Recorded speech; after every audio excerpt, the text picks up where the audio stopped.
Te invitamos a unirte a la comunidad de En Perspectiva. Estarás apoyando nuestro periodismo profesional e independiente.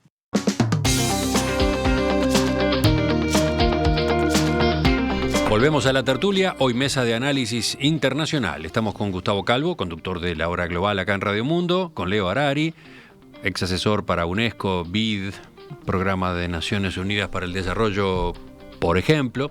Nicolás Posse, magíster en Economía Política Internacional, docente en el Instituto de Ciencia Política de la Universidad de la República. Segundo tema. Falta una semana. El martes próximo, 3 de noviembre, el mundo estará pendiente de las elecciones en Estados Unidos. El enfrentamiento entre el presidente Donald Trump y su desafiante Joe Biden, que fuera vicepresidente con Barack Obama, viene calentando la temperatura desde hace semanas, con amenazas de Trump de no aceptar una derrota y acusaciones contra Biden de senilidad y corrupción. Trump, que viene rezagado en las encuestas, desarrolla una gira de gran intensidad en la que recorre los estados donde se define el partido. Ayer, por ejemplo, en su discurso en un acto en New Hampshire, apeló a la épica. We stand on the shoulders of American heroes who crossed our oceans, settled the continent, tamed the wilderness. Estamos parados sobre los hombros de héroes que cruzaron los océanos, conquistaron un continente, domesticaron la naturaleza, construyeron trenes, elevaron rascacielos, ganaron 2 guerras mundiales, derrotaron al fascismo y al comunismo e hicieron a Estados Unidos la nación más grande en la historia del mundo, decía Trump. Y agregaba, lo mejor está por venir. Ciudadanos orgullosos como ustedes construyeron este país y juntos estamos recuperándolo. Estamos devolviéndole poder a ustedes, el pueblo estadounidense.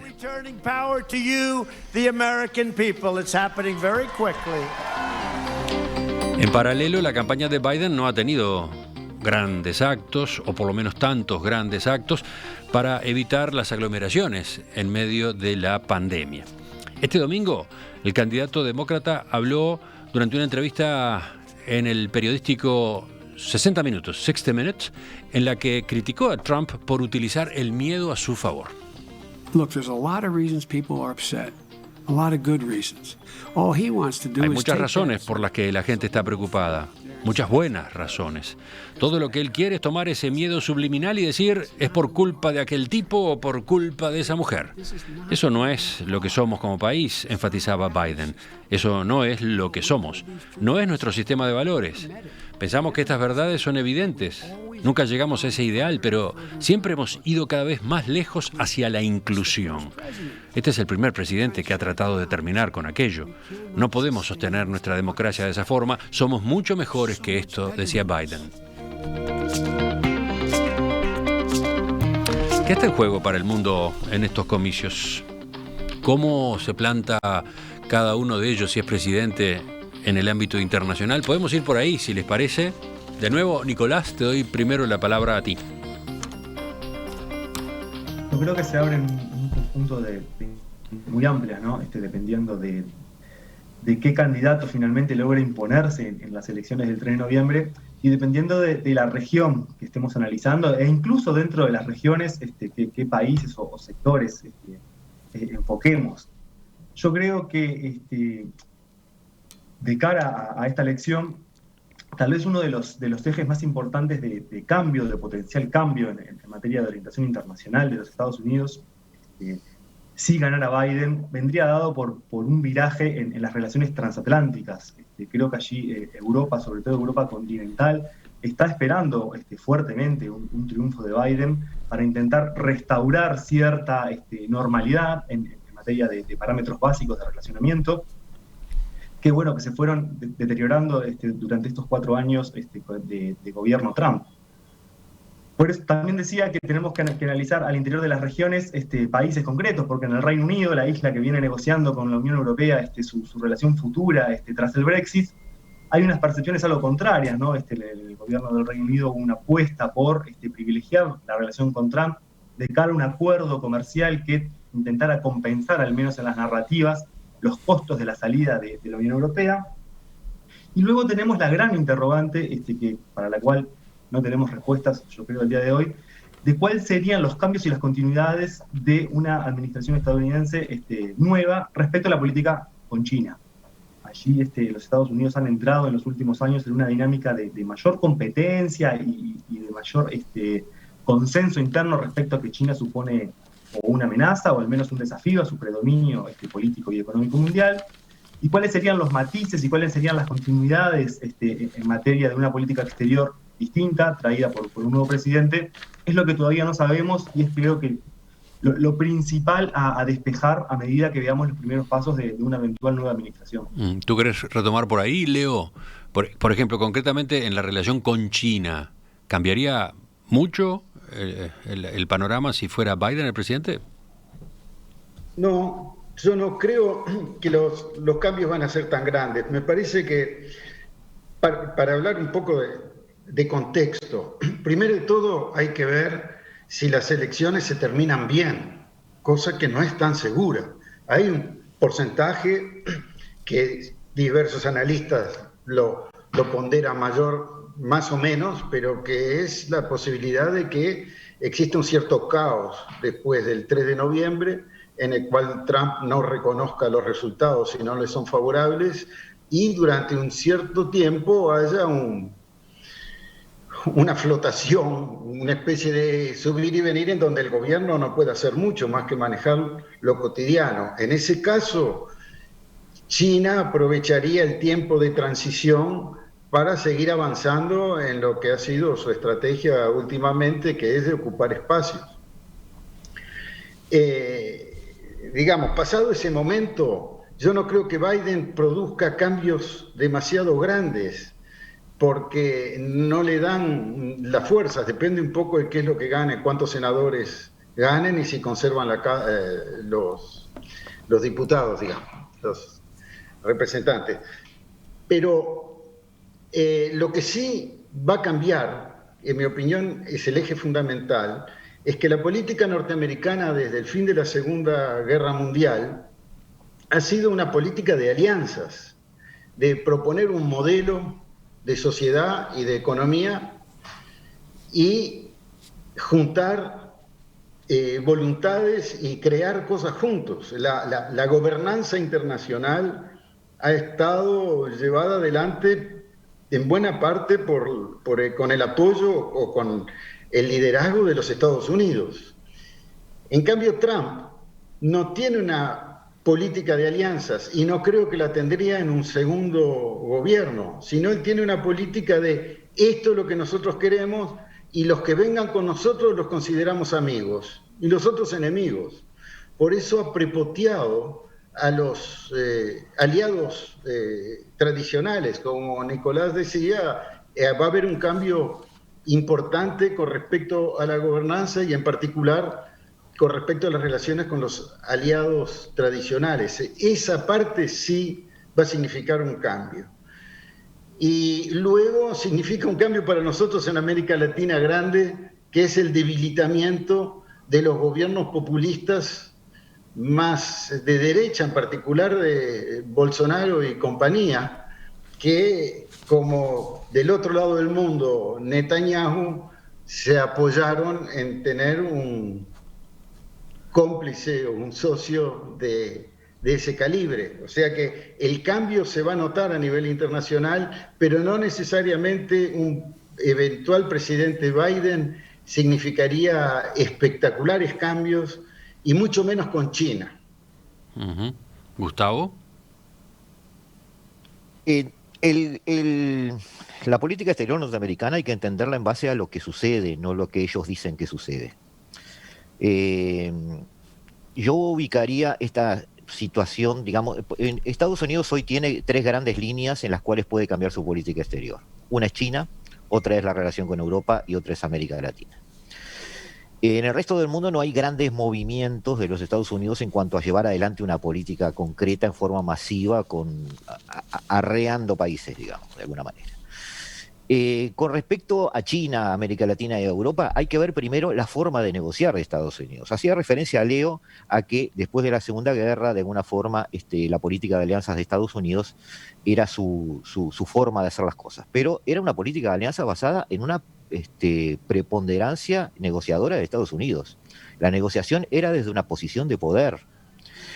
Esta situación de hoy, en el 2020, es muy cercana a la de 1872. En 1872, el PBI de Estados Unidos sobrepasa por primera vez el PBI de Inglaterra.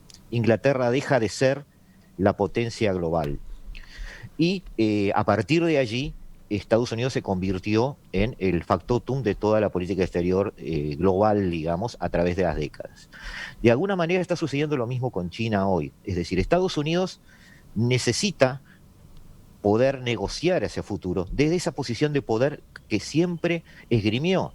Estados Unidos no hizo un tratado SALT entre Nixon y Brezhnev por la limitación de los misiles intercontinentales o no, en una negociación par par.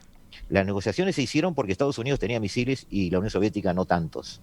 Es decir, Estados Unidos siempre negoció todo en base a una posición beneficiosa, desde su punto de vista, de forma de poder ir llevando el viento hacia donde él le convenía. ¿Qué sucede con Trump cuando asume la presidencia? Muy sucintamente, la política con China no era la que es hoy. Obama intentó hacer una contención que no le hizo cosquillas a China. De alguna manera, toda esta guerra de aranceles permitió a Estados Unidos empezar a negociar con China, o por lo menos es lo que pretendió Trump, desde una posición de poder, desde una posición de enfrentamiento donde China hoy ve que incluso Europa le está cerrando las puertas a su 5G.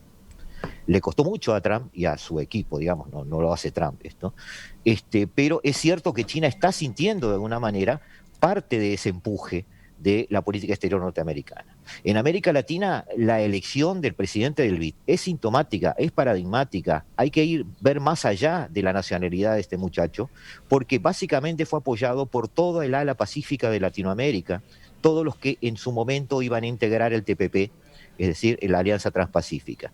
Son todos países que tienen TLC con Estados Unidos. Latinoamérica hoy está partida al medio meridionalmente. Los atlánticos seguimos durmiendo la siesta, mientras todos estos países eligen un presidente del BID y se preparan para recibir fábricas relocalizadas que vienen de Asia. Es decir, un matiz, de vuelta, una acotación cortita ahí. Implicado. Termina siendo elegido presidente del BID, termina presidiendo el BID, este hombre propuesto por Trump y muy cercano a Trump, termina siendo votado por la mayoría de los países, pese a que no está claro que Trump continúe siendo presidente, ¿no? Ese es un detalle que capaz que conviene incorporar. Proceso, Emiliano, no fue algo de 2 o 3 semanas. El Plan Colombia ya implicó un cambio económico importantísimo en Colombia en su momento, con grandes inversiones en pos de desarrollo que Colombia las aprovechó. No lograron disminuir un gramo de droga en ese Plan Colombia, estoy de acuerdo, pero estableció inversiones en suelo colombiano importantísimas que hoy implican votos colombianos para el presidente del BID, por ejemplo. Entonces, estas son cosas de mediano plazo. Como yo titulé en algún momento en alguna editorial, la geopolítica no se hace en tiempo real, se hace por mucho tiempo. Ahora, si asume Biden, este empuje, ¿lo continúa o no lo continúa? Entonces yo creo que en principio parecería que no puede cambiar mucho, pero yo creo que sí puede cambiar si Biden desarma temas en lo que se está en proceso. No estoy diciendo que sean buenos o malos, estoy, digamos, previendo que pudiera suceder eso. Leo. Bueno, ¿Cómo ves, por ejemplo, cómo ves esto de que el BID esté presidido por un hombre puesto por Trump y muy de confianza de Trump, con Biden como presidente de Estados Unidos? Es que el problema ahí no es Biden, es el Congreso, porque los recursos del BID son votados en el Congreso de los Estados Unidos. Y si hay un Congreso con mayoría demócrata, Trump o Biden solo pueden vetar o dejar ser, pero es el Congreso el que vota la reposición de capital, el que vota el presupuesto, de manera que no, el margen es complicado. Yo me siento medio incómodo hablar de estas cosas porque lo veo de adentro y de afuera, y hay cosas como que... pero la ascensión de este señor como presidente es una pura maniobra para seducir el electorado latino de Florida para el martes que viene. Ajá. El BID le importa un rábano a Trump que ni sabe para qué sirve. Y la gente que está por ahí cerca, nunca les importó el BID. Mirá, yo he estado viviendo en Washington, a 200 metros del Tesoro, y sé cuánta importancia nos daban. Ninguna, absolutamente ninguna, salvo cuando podían ir a hacer algún discurso para salir en la foto. No es definitivo, no es importante. Puede llegar a ser importante para los países, sí, porque es dinero que puede venir en condiciones que son favorables con respecto a préstamos de la banca privada. Pero para la estrategia global americana, el BID no le importa a Trump para las elecciones del martes que viene. Y después este tipo es quemable, que por otro lado es un tipo repugnante como persona, muy difícil de hablar con él, arrogante, despectivo de todo. Es una mala noticia para el banco. Gustavo se agarra la cabeza. ¿Qué pasó? Que no los conoce. No importa, no les importa el BID, pero ese no es el tema. América Latina está en disputa para Estados Unidos. China está acá. O sea, hay que entenderlo eso. Y además, desde Asia están sacando fábricas y ya se están instalando acá, Leo. Es decir, no es algo que el Congreso diga sí o no. Ya se están en Colombia instalando y en Perú instalando y en el norte de Ecuador instalando fábricas. Es decir, está sucediendo eso. Fue que compraron el voto de Colombia. El voto de Colombia. Todos los votos se compran. Tú cuando pedís el voto le estás ofreciendo una forma de desarrollo al país. Gustavo, obviamente, todos los votos se compran. Yo sé cómo pasaron esas cosas. Ahí, no lo dudo, pero hay una política detrás, no es por capricho. Va a haber una inversión de $5.000 millones para trasladar fábricas que están en China hacia Colombia. ¿Me votan? Claro. Al cubano de Miami, y así lo hicieron. Pero y así lo hicieron toda la vida también con Uruguay, es decir... Estimados, está interesantísima la discusión, pero vayan de a uno nada más, vayan de a uno, no se interrumpan tanto. Decía Gustavo, dale tú y que te responda Leo, a ver. No, que es totalmente lógico que cuando yo aspiro a una presidencia de un órgano multilateral, cuando voy a buscar los votos, estoy prometiéndole a los países determinadas políticas que los van a favorecer y por eso es el voto. Es decir, Colombia no votó porque sí, Colombia votó porque tiene además una planificación económica que le va a favorecer y ya está viendo los resultados de eso en este momento. Entonces, de eso se tratan los organismos multilaterales, es decir, están compuestos por países que van a seguir políticas que son las propuestas por los candidatos. Por supuesto que a Estados Unidos el tema del BID, el ciudadano norteamericano de a pie, no sabe ni lo que es el BID. Este muchacho que es presidente del BID, ni siquiera lo escucharon nombrar por más que diga que es asesor de la Casa Blanca. No importa eso. Volvemos a Leo. El hecho es la política a largo plazo. Volvemos a Leo con su perro, porque creo que se puso muy nervioso al plantearse esta discusión sobre era el mío, era el de Gustavo. ¿Era el de Gustavo? Entonces allá va. Estoy tranquilo aquí, calentándome los pies porque está fresquito y tengo mis pies arriba de su panza, está calentito. No, era el mío. Pero entonces, el que se ponía nervioso con Trump era el de Leo, ¿qué pasó? Y no, ahora ya está en otra. No, el mío se pone nervioso con Leo. Ahora entendí. Eso no me extraña. Bueno, pero seguimos, Leo. Para contestar muy brevemente, porque no vale la pena entrar en una discusión entre los dos. Gustavo. No son discusiones, son intercampios. He estado cerca de las campañas que hacen señores que quieren ser presidentes de organismos internacionales. Incluso ha sido parte de mi trabajo alguna vez. No se corrompe así. Se negocia, se promete, pero no vienen a decir te pongo tanta plata arriba de la mesa para que hagas tal cosa. Los que hacen eso las pierden las elecciones, no las ganan. Los que convencen a los países son gente que tienen una visión, un proyecto, y además de eso que prometen incorporar al país al que le están pidiendo el voto a ese proyecto.